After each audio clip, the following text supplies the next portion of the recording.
In a interesting turn of events, Capcom has decided to go completely senile and are targeting local used mods because they are danger. It's for your safety, you see. Of course, you have your mother to keep you safe, and now you have Capcom. Don't you feel safe? Oh, I feel so safe. So what's happening is that many of these companies are starting to go California influenced. Like all the women, they need to look disfigured and ugly.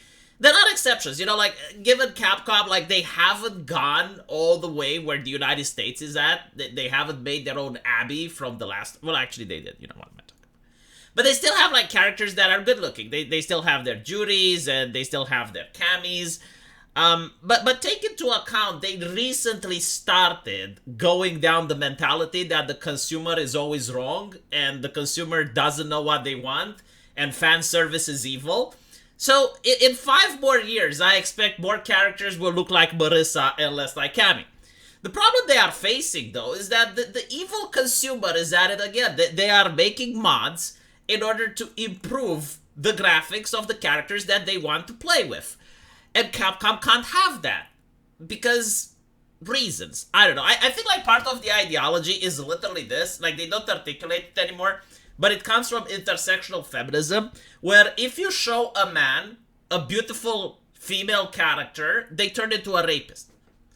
I'm not kidding. Like this comes from the universities of the United States of America. Like smart people figured this shit out. That they realize that the reason America and especially liberal campuses are into a rape culture is because of comic books, video games, and TV shows. Because you see sexy women on screen and they consider this to be sexualized, right? These sexualized images that are bombarded into your brain makes you think that it's okay to grope women.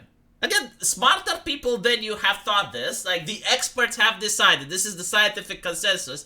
So now Capcom is basically saving your mother and your wife and your daughter from society by showing ugly pictures of women to people. And again, like, they just started doing it, right? Like give it a little bit more.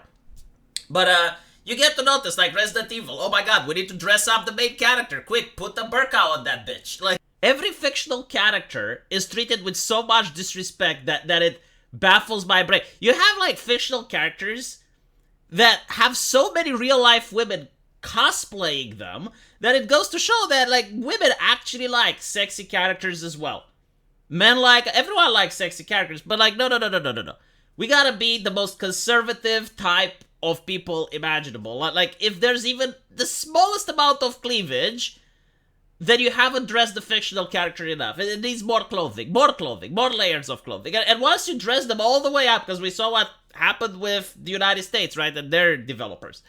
Once they dressed all the characters all the way up to the neck, goddammit, it's still sexy. Okay, like, make them more androgynous, broaden their shoulders, give them square jaws, nerf their titties, like, make sure that no female characters have boobs over the size of C cups. Make them look like men, actually. You know what? Abolish gender altogether. Body type A, body type B. We don't even have female characters now.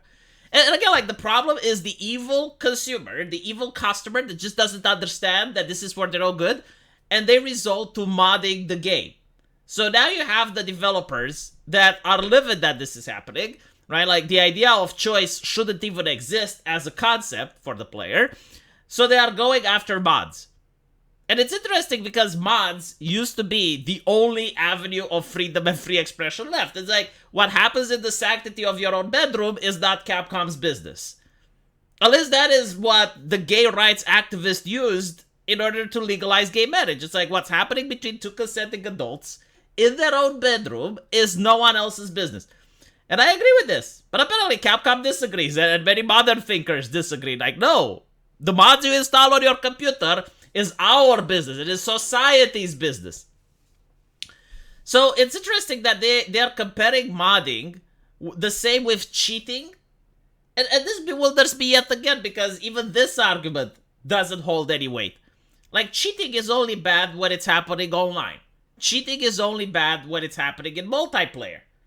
Like, I want to play a video game competitively, and I want to make sure that everyone has the same advantage. So this is why I get annoyed when I see someone playing with a wall hack or with an aimbot.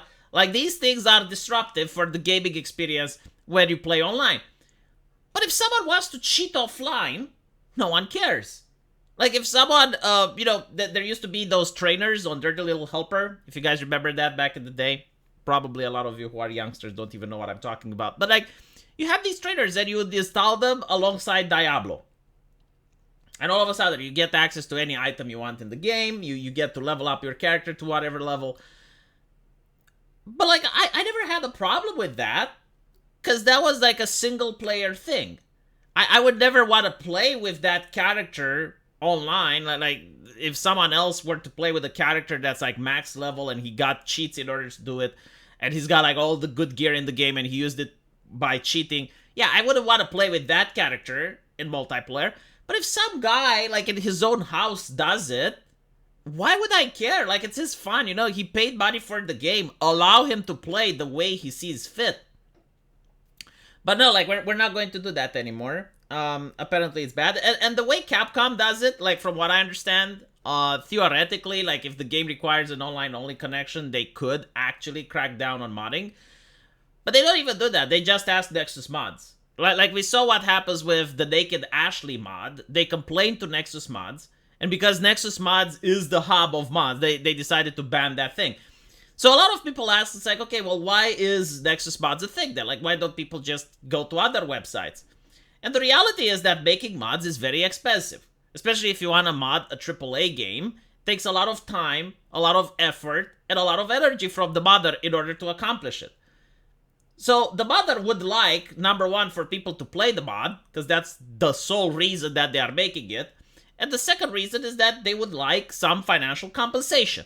They would like if people go to his Patreon, donate a little bit, maybe he gets some fame and some publicity on social media.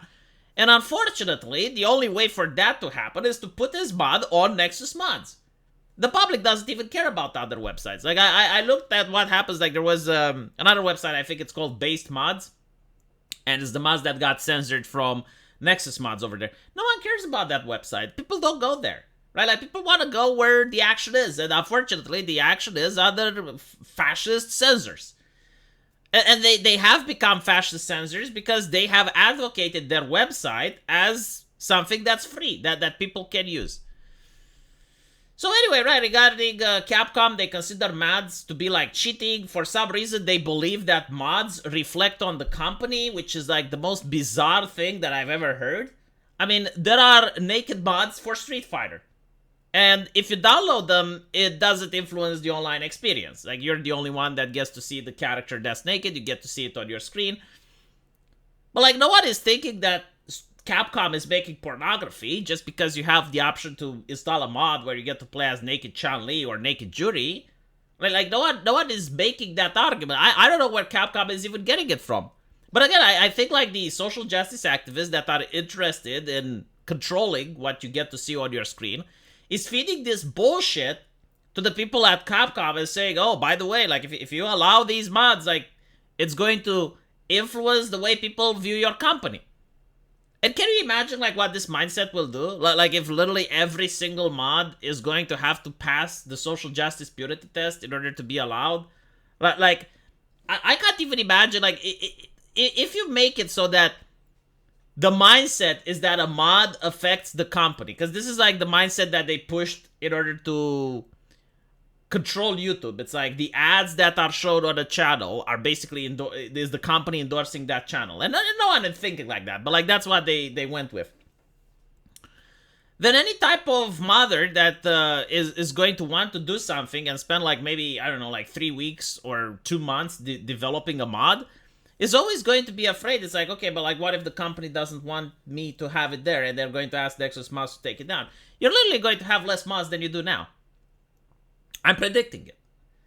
And it's also about monetization, of course. Like many of these companies, they want to make mods and then sell it as DLC.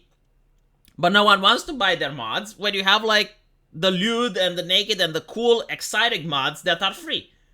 So I think like this is the actual reasons, right? But like they can't actually say this and come out and claim it's like, yeah, like we don't like mods because people are actually making what the customer wants, and we can only make what the HR lady wants. So we need to make sure that people still buy our shit and give us money.